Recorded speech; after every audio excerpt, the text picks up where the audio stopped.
அதாவது இப்ப இப்படி பிரிச்சது இருக்குது. இப்ப நம்ம அல்லாஹ் ஒருவனை வணங்க வேண்டும், அவன் அல்லாத அவனை வணங்க கூடாது, இது எல்லாருக்கும் தெரியும். அது என்ன தௌஹீத மூணா பிரிக்கிறது? தௌஹீத் என்றாலே ஒத்தனை வணங்குறது. இப்படி இருக்கக்குள்ள தௌஹீதையே மூணா பிரிச்சா இது என்ன அப்படி என்கின்றதுமான இது ஒரு பேசிக் கொஸ்டின் தான். ஆனால் விளங்கப்படுத்த வேண்டியிருக்குது.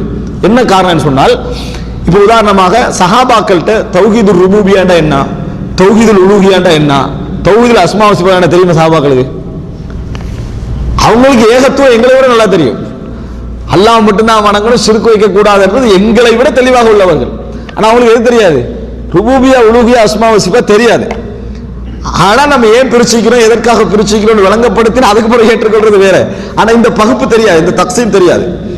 அப்படி என்றா இது எதுக்காக பிரிக்கப்பட்டிருக்கிறது, இதை ஏன் நான் அப்படி சொல்றேன்னா, இன்றைக்கு இப்படி தௌஹீதுல் உலூஹியா ருபூபியா அஸ்மா வ சிஃபாத் எல்லாம் இப்னு தைமியா செஞ்ச வேலை, முஹம்மது பின் அப்துல் வஹாப் செஞ்ச வேலை.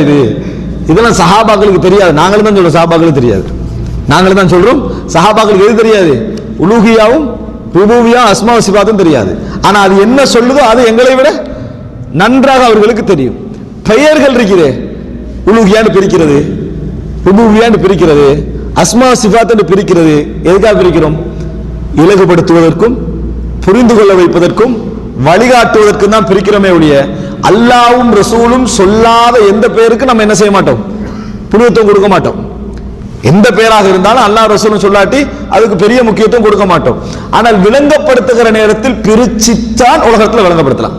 உலகத்துல பிரிக்காம எதையுமே நீங்க என்ன செய்ய முடியாது, விளங்கப்படுத்த முடியாது. அந்த அடிப்படையில என்றைக்கு தௌஹீதுக்குள்ள தவறான சிந்தனைகள் நுழைந்ததோ, இறைவனை மட்டும் வணங்க வேண்டும் என்கின்ற இந்த சமுதாயத்துக்குள்ள இறைவன் அல்லாதவர்களை வணங்குவதிலும் தௌஹீதாக நுழைஞ்சது, கபரை வணங்குவதிலும் நுழைஞ்சது. அதே போல என்னது அவுலியாக்களை மதத்தல் என்ற பேர்ல ஷிர்க் நுழைஞ்சது. இந்த மாதிரி கட்டத்துல கட்டாயப்படுத்தப்பட்டார்கள். தௌஹீதை சரியாக விளங்கப்படுத்துவதற்கு கட்டாயப்படுத்தப்பட்டதை நம்ம பார்க்கிறோம். தௌஹீதை சரியாக புரிய வைப்பதற்கு கட்டாயப்படுத்தப்பட்டதை பார்க்கிறோம். அதனால பிரித்தார்கள். எப்படி பிரிச்சாங்கன்னு சொன்னால் அதான் மிக முக்கியம். முதலாவது இவர் ஆரம்பமாக சொல்ல வரக்கூடிய விஷயம் அல்லாஹு தாலாவுடைய இருப்பு, படைத்தவன் ஒருவன் இருக்கிறான் என்கின்ற விஷயம். அந்த பகுதிக்குள்ள நான் கொஞ்சமா வாரேன். அதுக்கு முன்னால் அந்த பிரிப்பு பற்றி விளங்கப்படுத்திட்டு எப்படி பிரித்தார்கள் என்று சொன்னால், படைத்தவனை ஏற்றுக்கொள்ளல், படைத்தவன் ஒருவன் இருக்கிறான், அவன் தான் இந்த உலகத்தை நிர்வகிக்கிறான், அவன் தான் உணவு கொடுக்கிறான், அவன் தான் மரணிக்க செய்கிறான், அவன் தான் உருவாக்குகிறான். எதெல்லாம் படைத்தலும் நிர்வாகத்தோட சம்பந்தப்பட்டதோ, இறைவனுடைய தன்மைகளோடு சம்பந்தப்பட்டதோ, படைத்து பரிபாலிக்கிறான் உணவு கொடுக்கிறான் என்பதோடு சம்பந்தப்பட்டதோ, இதை ஏற்றுக்கொண்டால் ஒருவர் உண்மையான தௌஹீத்வாதியாக உண்மையான ஒரு மூமினாக மாற மாட்டார். இதை மட்டும் ஏற்றுக்கொள்வதனால உண்மையான ஒரு தௌஹீத்வாதியாக உண்மையான ஒரு மூமினாக அவர் என்ன செய்ய மாட்டார், மாற மாட்டார். இது மட்டும் அல்ல தௌஹீத், இதுவும் தௌஹீத், இது மட்டும் அல்ல தௌஹீத் என்பதற்காகத்தான் பிரிச்சு விளங்கப்படுத்தினார். இது மட்டுமல்ல தௌஹீத் என்பதற்காக இஷ்டப்பை விளங்கப்படுத்தினார். ஏன் அப்படி விளங்கப்படுத்தினாங்கன்னா, இதுல பல வசனங்கள் அவர் என்ன செய்யறாரு, இதுல கொண்டு வந்து காட்டுறாரு. அதாவது இந்த இதுல பார்க்கலாம், நீங்க அவர்களிடத்தில் கேட்டால், யார்கிட்ட, மக்கத்து காஃபிர்கள் இறைவனை எப்படி ஈமான் கொண்டார்கள் என்ற பட்டியல் அல்லாஹ் தஆலா சொல்லி காட்டுகிறான். பாருங்க, அதாவது சூரத்துல் அராஃப்ல, சூரத்துல் அதாவது முஃமினூன்ல அல்லாஹ் தஆலா சொல்றான், முஃமினூன் 86 87வது வசனம், குல் மர் ரப்புஸ் ஸமாவாதி ஸப, 7 வானங்களுக்குரிய ரப்பு யார் என்று கேளுங்கள், 7 வானங்களுக்குரிய ரப்பு யார் என்று கேளுங்கள். வரப்புல் அர்ஷில் அதீம், மகத்துவமான அர்ஷுடைய இறைவன் யார் என்று கேளுங்கள். சயகூலூன லில்லாஹ், இதெல்லாம் யாருக்குரியது என்று சொல்வார்கள், எல்லாமே அல்லாஹ்வுக்குரியது என்று அவர்கள் சொல்லுவார்கள். குல் அஃபலா தத்தகூன், அப்படி என்றால் நீங்கள் இறைவனை அஞ்ச மாட்டீர்களா என்று கேளுங்கள். இப்ப இந்த இடத்துல பாருங்க, அல்லாஹ்வை ஏற்றவர்களிடத்துல அல்லாஹ் கேட்கிறான், இறைவனை அஞ்ச மாட்டீர்களா. சஹாபாக்களை பார்த்து அல்லாஹ் இந்த கேள்வி கேட்டிருப்பானா? இல்ல. யாரை பார்த்து கேட்கிறான்? மக்கத்து முஷ்ரிக்கீன்களை பார்த்து அல்லாஹ் தஆலா என்ன செய்றான், கேட்கிறான். அவங்க என்ன சொல்றாங்க, வானங்கள் யாருக்குரியது, அல்லாஹ்வுக்குரியது, அர்ஷ் யாருக்குரியது, அல்லாஹ்வுக்குரியது. அப்ப அல்லாஹ் அஞ்ச மாட்டீர்களாண்டா இங்க இன்னொரு விஷயம் நம்ம விளங்க வேண்டியிருக்குது. வானங்கள் இறைவனுக்குரியது, பூமி இறைவனுக்குரியது, மரணமும் உயிர்ப்பித்தலும் இறைவனுக்குரியது என்று ஏற்றுக்கொள்வதால் மாத்திரம் ஒரு முஃமினாக ஆகுவது இல்லை அப்படின்ற செய்தி இந்த வசனம் சொல்லுது. அப்படின்ற செய்தியை இந்த வசனம் சொல்லுது. இல்லைன்னா அல்லாஹ் என்ன சொல்லிருக்கணும், அவங்கள்ட்ட கேட்டு பாருங்க, வானங்களை படைச்சது யாரு, பூமியை படைச்சது யாரு என்று கேளுங்கள். அல்லாஹ் என்று சொல்வார்கள், அல்ஹம்துலில்லாஹ் என்று சொல்லுங்கள் என்று அல்லாஹ் சொல்லிருக்கணும். அல்லாஹ்னு சொல்றாங்களே, எனவே நீங்க அல்ஹம்துலில்லாஹ்னு சொல்லுங்க, அவங்க இஸ்லாத்துக்கு வந்துட்டாங்க, அப்படித்தானே சொல்லணும். அல்லாஹ் அப்படி சொல்லாம என்ன சொல்றாங்க, கேட்டா அல்லாஹ்னு சொல்றாங்க, அப்படின்னா அஞ்ச மாட்டீர்களா என்று கேளுங்கள். எனவே வானங்களையும் பூமியையும் இறைவனுக்குரியது அவன் தான் படைத்தான் ஏற்றுக்கொள்வது மட்டும் ஒருவன் என்ன செஞ்சிடாது, இஸ்லாத்துக்குள்ள நுழைத்து விடாது. இதை விளங்கப்படுத்துவதற்காக என்ன செய்தார்கள்னா, இது ஒரு ஸ்டெப், இது முதல் ஸ்டெப். தௌஹீதுர் ருபூபியா, ரப் இருக்க ரப், ரப்னா வணக்கத்துக்குரியவன். இந்த ரப் என்ற சொல்ல வைத்து ருபூபியா என்று சொன்னால் படைத்தவன் நிர்வகிப்பவன், படைத்தவன் நிர்வகிப்பவன், படைத்தவன் நிர்வகிப்பவன் ஏற்றுக்கொள்றதுனால மட்டும் ஒருத்தன் என்ன செஞ்சிட மாட்டான். ஒரு உதாரணம், இது சும்மா எங்களுடைய உதாரணத்தில் நம்ம எடுத்துக்கிறோம்னா, நீங்க தான் எனது தாய், நீங்க தான் எனது தந்தை, நீங்க தான் எனக்கு எனது உணவு எல்லாம் தந்துறீங்க, நீங்க தான் என்னோட வாழ்க்கையை ஏற்பாடு செஞ்சீங்க, இப்படி சொன்னா மட்டும் நல்ல பிள்ளையா இல்ல. அப்படி சொல்லிட்டான்னா இவன் தான் என் குடும்பத்திலே நல்ல பிள்ளை, என்னைய தந்தையாகவும் இவ்வளவு தாயாக ஏத்துக்கிட்டார்னா அதல்ல, நல்லவனா நடக்கணும், நல்லவனாக என்ன செய்யணும், நல்லவன். அப்படி சொல்லிட்டு எங்கே இருக்கக்கூடிய ரெண்டு பேருக்கு மரியாதையும் கொடுத்து அவர்களோட வாழ்ந்துகிட்டு அர்த்தம் என்ன, வெறுமனை ஏற்றுக்கொள்வதனால மட்டும் அவன் என்ன செஞ்சிட மாட்டான், உண்மையான முஃமினாக மாறிவிட மாட்டான் என்பதற்கான ஒரு உதாரணம் இது. அதனால அல்லாஹ் தஆலா சொல்றான், நீங்க கேட்டீங்கன்னா வானங்கள் பூமிக்கு சொந்தக்காரன்னு சொல்லுவாங்க, ஆனால் அவங்க அடுத்த ஸ்டெப்புக்கு வர மாட்டாங்க, இறைவனை அஞ்ச மாட்டார்கள் அப்படின்னு அல்லாஹ் தஆலா சொல்றான். இந்த முதல் ஸ்டெப்புக்கு தான் சொல்றேன் என்ன, தௌஹீதுர் ருபூபியா. தௌஹீதுர் ருபூபியா அதாவது தௌஹீதுர் ரப்னு சொல்லலாம், இலகுவாக சொல்றேன்னா தௌஹீதுர் ரப், அதாவது இறைவனை படைத்தல் என்கின்ற அடிப்படையிலும் நிர்வகித்தல் என்ற அடிப்படையிலும் இறைவன் மட்டும்தான், வேற யாரும் அதுல இல்லை. அவன் தான் என்ன செஞ்சான், படைத்தான் ஏற்றுக்கொள்ளுதல். இதுல சிறுக்கு வரும், இந்த பகுதியிலே சிறுக்கு வரும். எப்படி, ஒத்த நல்ல படைச்சது ரெண்டு பேரு, ஒருவரில் படைத்தது மூன்று பேர் ஒரு ஆள் சொன்னான்னு வைங்களேன், படைத்ததே மூன்று பேர் என்று சொன்னான்னு வைங்களேன், அவன் எதுல சிறுக்கு வைக்கிறான், முதலாவது கட்டத்தை சிறுக்கு வைக்கிறான். ஆனால் இந்த உலக வரலாறு அறிஞ்சது படைத்தது ரெண்டு பேர் என்று உலகம் என்ன செய்யல, எங்கேயும் சொல்லல. கதைகள் அங்க இங்க ஒரு பிரான்ச்ல வரும், இதை படைச்சது ஒத்தண்டு வரமே தவிர ஏகம், அதாவது படைப்புக்கு உரிமையானாக உலக வரலாறு எதை சொல்லிக்கிட்டு இருக்குது, ஒருவனைத்தான் என்ன செய்யுது சொல்லிக்கிட்டு இருக்கிறது. அதனால சிறுக்கு வந்து எதுல வரல, உலக வரலாற்றில் வந்து இருக்கிறது. ஆனா உலக வரலாற்றில் அதிகமாக எதுல சிறுக்கு வரல, படைத்தவன் இன்னொருவன் என்று கூட்டு சேர்க்கிற விஷயத்துல என்ன செய்யல, சிறுக்கு வரல. அப்படி என்று சொன்னால் பொதுவாக நபிமார்கள் படைத்தவனை நீங்க ரெண்டாக்காதீங்க என்று சொல்றதுக்கு இந்த உலகத்துக்கு வரல, படைத்தவன் ரெண்டு பேர் என்று சொல்லாதீங்க என்றதுக்கு இந்த உலகத்துக்கு என்ன செய்யல, நபிமார்கள் வரல. ஏன்னா அல்லாஹ் தஆலா சொல்றான், அவங்க அல்லாஹ் தான் சொல்லுவாங்க, அப்படி கேட்டால் அல்லாஹ் என்று தான் சொல்லுவார்கள் என்று என்ன செய்றாரு, இந்த இடத்துல வந்து ஏதாவது ஒரு வசனத்தை அவர் குறிப்பிடுகிறார். அது மாத்திரமல்ல, நிறைய வசனங்கள் அல்லாஹ் ரப்புல் ஆலமீன் தான் படைத்தவன் அப்படி என்று சொல்கின்ற பதிலை மக்கத்து காபிர்கள் சொன்னார்கள் என்று அல்லாஹ் நிறைய விஷயத்தை என்ன செய்றான் சொல்லி காட்டுங்க. இல்ல தொடர்ந்து நிறைய பல வசனங்கள் அவர் சொல்லுவார். இப்போ உதாரணமாக அல்லாஹ் தஆலா சொல்லி காட்டுகிறான், வல இன் சஅல்தஹும், நபியை நீங்கள் அவர்களிடத்தில் கேட்டார், யார்கிட்ட, மக்கத்து முஸ்ரிக்கீங்க. மக்கத்து முஸ்ரிக்கீங்க யாரு, ரசூல் ஸல்லல்லாஹு அலைஹி வஸல்லம் ஏற்றுக்கொள்ளல, இஸ்லாத்தை ஏற்றுக்கொள்ளவில்லை, அல்லாஹ் மட்டும் வணங்குறேன்னு ஏற்றுக்கொள்ளல. அவர்கள்ட்ட நீங்கள் கேட்டால், மன் ஹலகஸ் ஸமாவாதி வல் அர்த், வானங்களையும் பூமியை படைத்தவன் யார் என்று கேட்டால், லா யகூலுன்ன ஹலகஹுன்னல் அஸீஸுல் அலீம், அவங்க சொல்லுவாங்க என்ன தெரியுமா, அவைகளை படைத்தவன் கண்ணியமானவன், மிகவும் அறிந்தவன் தான் இதை படைத்திருக்கிறான். என்ன சொல்லுவாங்க, இப்படி அவன் தான் படைத்திருக்கான்னு சொல்லுவார்கள். சூரா ஸுஹ்ருஃப் 9வது வசனம். அதே போல சூரா அன்கபூத்ல வல இன் சஅல்தஹும் மன் ஹலகஸ் ஸமாவாதி வல் அர்த வ ஸஹர அஷ்-ஷம்ஸ வல் கமர லா யகூலுன்னல்லாஹ், அவர்கிட்ட வானங்களை பூமியை படைத்தவன் யார், அதே போல சூரியனையும் சந்திரனையும் வயப்படுத்தி வைத்து வசப்படுத்தி வைத்து அதை இயக்கி கொண்டிருப்பவன் யார் என்று கேட்டால் அல்லாஹ் என்று சொல்வார்கள். அதுபோல குல் மர்ரப்பு ஸமாவாத்தி ஸப வ ரப்புல் அர்ஷில் அதீம், கண்ணியமிக்க அரசுடைய 7 வானங்களுடைய இறைவன் யார் என்று கேட்டால் சயகூன லில்லாஹ், இவைகள்லாம் அல்லாஹ்வுக்கு என்று சொல்வார்கள்.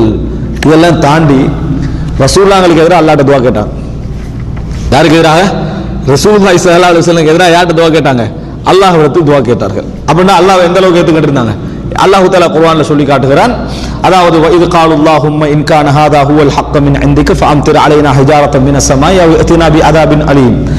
அவங்க துஆ கேக்குறாங்க, யா அல்லாஹ், இந்த முஹம்மது சொல்வதுதான் உண்மையாக இருந்தால் வானத்திலிருந்து எங்கள் மேல் கல்மாரியை பொழியவை. முஹம்மது சொல்றதுதான் உண்மையாக இருந்தால் வானத்திலிருந்து எங்கள் மீது கல்மாரியை பொழியவை, அல்லது எங்களுக்கு கடும் தண்டனையை கொண்டு வா, அப்படி என்று அவர்கள் பிரார்த்தனை செய்கிறார்கள் என்று அல்லாஹ் தஆலா சொல்றான். அப்படின்னா என்ன அவங்க நம்பி இருந்தாங்கன்னா, அல்லாஹ்தான் படைப்பாளன், அல்லாஹ்தான் இந்த உலகத்தில் பிரார்த்தனைகளை ஏற்றுக்கொள்கின்றவன், அல்லாஹ்தான் நிர்வகிக்கிறான், இதை ஏற்றுக்கொண்டிருந்தார்கள். இதை யாராவது ஏற்றுக்கொண்டால் நம்ம அவங்களுக்கு என்ன சொல்லணும்டா தௌஹீதுர் ருபூபிய்யா. இறைவன் விஷயத்தில் இவர்கள் ஒரு விஷயத்தை ஏற்றுக்கொண்டாங்க. இறைவனுடைய விஷயத்தில் ஒரு செக்ஷனை ஏற்றுக்கிட்டாங்க. எது? படைக்கிறதும் இந்த உலகத்தை நிர்வகிப்பதும் இந்த உலகத்தை கண்காணித்துக் கொண்டிருப்பதும் யாரு? அல்லாஹ் ஆண்டு ஏற்றுக்கொண்டு விட்டார்கள். இதை கட்டாயம் ஏற்றுக்கொள்ளணும். ஆனா இதனால் மட்டும் ஒருவன் முஸ்லிமாக ஆக மாட்டான். ஆகியிருந்தா அபூஜஹல் அபூலஹப் இவங்க எல்லாரும் என்ன செஞ்சிருவாங்க? இதுக்குள்ள வந்து விடுவார்கள் அப்படின்னு பார்க்கிறோம். இதைத்தான் தவறாக விளங்கி அல்லது வேறு நோக்கத்தோட எடுத்து எப்படி விளங்கப்படுத்துறாங்கன்னா அபூஜஹலையும் அபூலஹபையும் தௌஹீத்வாதிகள் முஸ்லிம்கள் என்கிறார்கள். எப்படி? அபூஜஹலையும் அபூலஹபையும் அவர்கள் முஸ்லிம்கள் என்கிறார்கள். ஏன்? அவங்க தௌஹீதை ஏத்துக்கின்றாங்க சொல்றோமே நாம. எந்த தௌஹீதை? தௌஹீது ருபூபிய்யா. எதை ஏற்றுக்கொண்டிருந்தார்கள்? தௌஹீது ருபூபிய்யாவை ஏற்றுக்கொண்டு இதை மட்டும் கட் பண்ணி எடுத்துறது. எடுத்து தௌஹீதை அபூலஹபும் அபூஜஹலும் ஏற்றுக்கொண்டிருந்தார்கள் என்ன செய்றாங்க? பேசுறாங்க. நம்ம எதுக்கு இதை பேசுறோம் என்று சொன்னால் படைத்தல் நிர்வகித்தல் என்கின்ற விஷயத்தில் இறைவனை ஒருவர் ஓர்மைப்படுத்தி விட்டால் அவன் மட்டும்தான் அதை செய்யறான் என்று சொல்லிவிட்டால் ஒருவன் முஃமினாக மாற மாட்டான். அவன் தௌஹீதில் ஒரு பகுதியை ஏற்றுக்கொண்டிருக்கிறான், ஒரு பகுதியை ஏற்றுக்கொண்டிருக்கிறான். அது மாத்திரமல்ல, அடுத்த பகுதியை பாருங்க, தௌஹீதுல் உலூஹிய்யா. இதை அவர் மூணாவது பகுதியில் கொண்டு வருவார். எதுல கொண்டு வருவார்? மூணாவது கட்டத்தில் கொண்டு வருவார். ஆனா நீங்க இந்த மூணு பகுப்பை இப்ப விளங்கினா தான் அதுல என்ன செய்யலாம், நம்ம விரிவாக போகலாம். இரண்டாவது என்ன?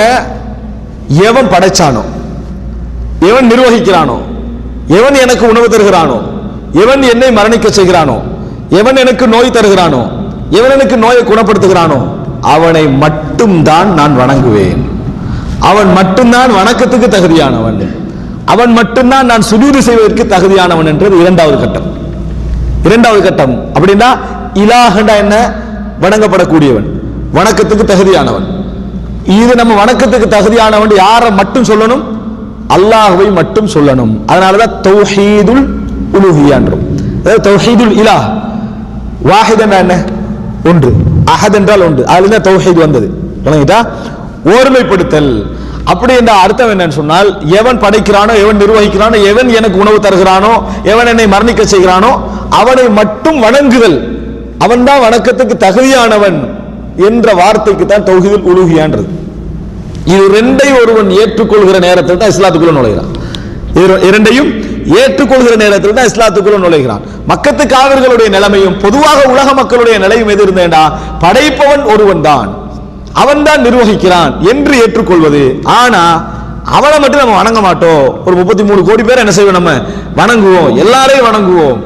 இப்படி சொல்வது இஸ்லாம் அல்ல, இது ஈமான் அல்ல என்று விளங்கப்படுத்துவதற்காகத்தான் தௌஹீதுர் ருபூபிய்யா, படைத்தல் நிர்வகித்தல் என்ற அடிப்படையில் இறைவனை ஒருமைப்படுத்தல், வணங்குதல் என்ற அடிப்படையில் இறைவனை ஒருமைப்படுத்தல். தகுதி யாருக்குரியது? யார் படைச்சானோ அவனுக்குரியதா வணக்கம் தகுதி என்று சொல்றதா தௌஹீதுல் உலூஹிய்யா. இதை சொல்லத்தான் நம்ம என்ன களிமா சொல்றோம்? லா இலாஹ இல்லல்லாஹ் என்றோம். அந்த இடத்துல நம்ம முதலாவது செக்ஷனை கொண்டு வரல, அதுக்குள்ள அந்த வார்த்தையில வரல முதலாவது செக்ஷன். ஆனா இரண்டாவது பகுதி வரணும் என்றால் அந்த முதலாவது பகுதி உள்ளுக்கு வந்துடும். லா இலாஹ இல்லல்லாஹ் என்ன? வணக்கத்துக்கு உரியவன் அல்லாஹ்வை தவிர வேறு யாரும் இல்லை என்றோம். அந்த இடத்துல நம்ம சொல்லல உலகத்தை படைத்தவன் அல்லாஹ்வை தவிர வேறு யாரும் இல்லை, உயிர்ப்பிப்பவன் அல்லாஹ்வை தவிர வேறு யாரும் இல்லை சொல்லல, ரிஸ்க் தருபவன் அல்லாஹ்வை தவிர வேறு யாரும் இல்லை அதை நம்ம சொல்லல. நம்ம என்ன சொல்றோம்? வணக்கத்திற்கு உரியவன் அல்லாஹ்வை தவிர வேறு யாரும் இல்லை. எனவே வணக்கத்திற்கு உரியவன் அல்லாஹ்வை தவிர வேறு யாரும் இல்லை என்ற வார்த்தை சொல்வதன் மூலம் தான் ஒரு இஸ்லாத்திற்குள் என்ன செய்யறான்? நுழைகிறான். அதற்கு முன்னாலேயே அவன் தான் படைச்சான், அவன் தான் நிர்வகிக்கிறான் என்கின்ற அடிப்படை உணர்வு என்ன செய்யும்? மனிதன்ட்ட இருக்கும். இதை ஏற்றுக்கொண்டு அடுத்த கட்டமாக எவன் படைத்தானோ, எவன் நிர்வகிக்கிறானோ, எவன் உணவு தருகிறானோ அவனை மட்டும்தான் வணங்குவேன் யார் டிக்ளேர் பண்றாங்களோ அவர்கள் தான் மூமின்களாக என்ன செய்றாங்க? மாறுறாங்க. அதனால ஹதீஸ்களை பார்க்கிறோம், மன் கால லா இலாஹ இல்லல்லாஹ் தஹலல் ஜன்னah, வணக்கத்துக்குரியவன் அல்லாஹ்வை தவிர வேறு யாரும் இல்லை என்ற வார்த்தை யார் சொல்கிறார்களோ அவர்கள் சுவர்க்கம் நுழைவார்கள், அவர்கள் சுவர்க்கம் நுழைவார்கள். அதே போல மன் கான ஆகிரு கலாமிஹி லா இலாஹ இல்லல்லாஹ் தஹலல் ஜன்னah, யாருடைய கடைசி வார்த்தை லா இலாஹ இல்லல்லாஹ் என்று இருக்கிற அவர் சுவர்க்கம் நுழைவார். இதெல்லாம் என்ன? படைச்சவன் அல்லாஹ்வை ஏற்றுக்கொள்வதல்ல, அவனை மட்டும்தான் வணங்கணும் என்று ஏற்றுக்கொள்வது. இது தெளிவுதானே? தௌஹீதுர் ருபூபிய்யா, தௌஹீதுல் உலூஹிய்யா. இந்த சொல்லுக்குள்ள இருந்துட்டு இருக்கானே, இது ருபூபிய்யா உலூஹிய்யா என்னது அதுல இருந்துட்டு இருக்கானே, அந்த சொல்லு சில நேரத்தில் நமக்கு வராம இருக்கும். ஆனால் இந்த புரிஞ்சு கொள்ள வேண்டிய என்னன்னா தௌஹீதுல் இலாஹ், தௌஹீதுர் ரப். தௌஹீதுர் ரப் என்றது, ரப் என்றது படைக்கிறது நிர்வகிக்கிறது. இலாஹ் என்றது வணக்கத்துக்கு அல்லாஹ் மட்டும்தான் தகுதி. அப்ப இந்த சமுதாயத்துக்குள்ள வந்திருக்கிற சிறுக்கெல்லாம் எதுல வந்திருக்குது? தௌஹீத் இலாஹ்ல. இந்த சமுதாயத்துக்குள்ள வந்த சிறுக்கு எதுல வரல? படைச்சவனுடைய விஷயம். நம்ம படைச்சன்னு சொல்ற மாதிரி கேட்கிறாங்க.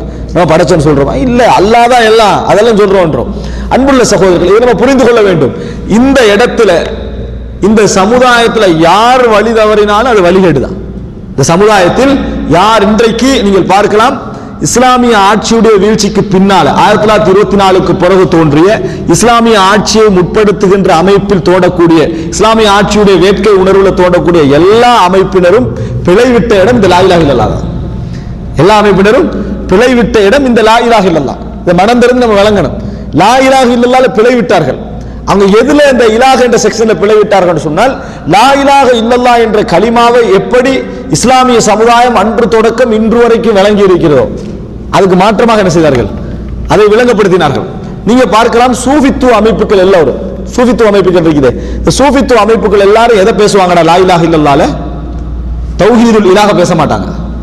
வணக்கத்துக்குரியவன் அல்லாஹ்வை தவிர வேறு யாரும் இல்லை என்ற தௌஹீதை பேச மாட்டாங்க. தௌஹீது ரப்ப தான் பேசுவாங்க. இங்க பாருங்க, அல்லாஹ் எல்லாவற்றையும் பார்த்துக் கொள்வான். அல்லாஹ் மீது தவக்கல் வைங்க, அல்லாஹ் தஆலா என்னது உங்களுக்கு எல்லாம் தருவான். இந்த அல்லாஹ் மீது தவக்கல் வைங்க, அல்லாஹ் எல்லாவற்றையும் பார்த்துக் கொள்வான். எதோடு உள்ளது? தௌஹீது ரப், எல்லாவற்றையும் பார்த்துக்கோ அந்த ரப். ஆனா இதுதான் தௌஹீத் மாதிரி என்ன செய்வாங்க? விளங்கப்படுத்துவாங்க. அது தௌஹீதுடைய ஒரு பகுதி. எது தௌஹீத் தெரியுமா? ஒரு நம்புறாரு, அல்லாஹ் தான் எல்லாவற்றையும் பார்த்துக் கொள்வான், அல்லாஹ் தான் எல்லாத்துக்கும் சக்தி உள்ளவன், அல்லாஹ் தான் உயிர்ப்பிக்கிறான், மரணிக்க செய்கிறான். ஆனா கபருக்கு போய் என்ன செய்யறாரு? அவுலியாக்கு நேர்ச்சி வச்சு அவர்கிட்ட பிரார்த்திக்கிறான்னு வைங்களே, அவர் அதை தான் நம்புறாரு. எல்லாம் அல்லாஹ் தான், அல்லாஹ் தான் எல்லாவற்றையும் பார்த்துக் கொள்வான். ஆனா ஷிர்க் எங்க வருது? அவனை மட்டும்தான் வணங்கணும் என்ற பகுதியில் பிளவுவதை நம்ம பார்க்கிறோம். என்னன்னு சொன்னால், இந்த பகுதியில் ஷிர்க் வந்ததை பார்க்கிறோம். நம்ம தெளிவாக வழங்கிக்கிறோம், நம்ம கொள்கையில வழிவேறு போயிடக்கூடாது. அதனால லா இலாஹ இல்லல்லாஹ்வை எப்படி அந்த சமுதாயம் அண்டர்ஸ்டாண்ட் பண்ணியதோ அது மாதிரி நம்ம புரிஞ்சுக்கணும். எனவே லா இலாஹ இல்லல்லாஹ் என்றது இறைவனுடைய டோட்டல் தன்மையை கூட வந்து இலாஹ்ல விளங்கப்படுத்தலங்க. தௌஹீதுர் ரப், வணக்கத்துக்குரியவன், அதாவது எங்களை படைத்தவன், உயிர்ப்பிப்பவன், அதே போல எங்களை மரணிக்க செய்கிறவன், உணவு தருகின்றவன், இதுல நம்ம ஓர்மைப்படுத்துற தௌஹீதுர் ரப் என்றது. அவனை மட்டும்தான் வணங்க வேண்டும் என்றே தௌஹீதுல் இலாஹ், வணக்கத்துக்குரிய நான் அல்லாஹ்வை தவிர வேறு யாரும். இதுலதான் மக்கத்து காவிர்கள்ட்ட ஷிர்க் வந்தது. இதுலதான் மக்கத்து காவிர்களிடத்திலே ஷிர்க் வந்தது என்பதை நம்ம என்ன செய்ய வேண்டும்? புரிந்து கொள்ள வேண்டும். இந்த பகுதியில் ஷிர்க் வந்தது. இன்றைக்கு இஸ்லாமிய சமுதாயத்தில் இருக்கக்கூடிய ஷிர்க்குடைய இடங்கள் எல்லாம் நீங்க எடுத்து பார்த்தீங்கன்னா இந்த பகுதி தான். அவங்க மற்றதை சரியா இருப்பாங்க. அவங்ககிட்ட அந்த கேள்வியில நம்மள அவங்கள வித்தியாசப்படவே மாட்டோம். ஆனா அதைத்தான் அவங்க ஆதாரமா வைப்பாங்க, நாங்கெல்லாம் உண்டா இருக்கிறோம்ன்றதுக்கு. ஆனா அப்படி இல்லை. இதுல சரியாக இருக்கக்கூடியவர்கள் என்ன செய்யறாங்க? அவுலியாக்களுடைய விஷயத்தில் நடந்து கொள்கின்ற முறையை பார்க்கிற நேரத்தில் நோய் நிவாரணம், பிள்ளைகளுக்காக பிரார்த்தனை செய்யறது, பிள்ளை கிடைக்கிறதுக்கு பிரார்த்தனை செய்யறது, இன்னும் உள்ள அதாவது பேய் பிடிச்சிக்கு ஜின் பிடிச்சிக்கு என்ற பெயர்ல அங்க போய் பிரார்த்தனை செய்யறது, இன்னும் உள்ள எத்தனையோ விஷயங்களுக்கு எங்க போறாங்க? தொழுறதுக்கு பள்ளி என்று வழங்கினவங்க மற்ற வேலைக்கு எங்க போறாங்க? பக்கத்தில் உள்ள தர்காவுக்கு போயிடுறாங்க. இங்க அங்க தொழ மாட்டாங்க, இங்க வந்துருவாங்க. இங்க தொழுவிட்டு பிரார்த்தனைக்கு எங்க? அங்க அங்க போய் எல்லா விதமான பிரார்த்தனை செய்யற. இது எதுல பிள்ளை? தௌஹீதுர் ரப்ல சரியாகிறாங்க. படைச்சவனை நம்புற விஷயத்துல சரியாகிறாங்க, படைத்தவனை வணங்குற விஷயத்துல அவங்க சரியாக இல்லை. படைத்தவனை வணங்குற விஷயத்துல இங்கதான் மக்கத்து காபிர்கள்ட்டயே ஷிர்க் வந்தது. மக்கத்து காபிர்களிடத்திலேயே ஷிர்க் வந்தது. அல்லாஹ் தஆலாவே சொல்றான், அவங்க இதை எல்லாவற்றையும் ஏற்றுக்கொண்டிருந்தார்கள். இந்த பகுதியெல்லாம் என்ன செஞ்சாங்க? அவங்க ஏற்றுக்கொண்டிருந்தார்கள். இன்னும் சொல்ல போனா துஆவே செய்தார்கள்.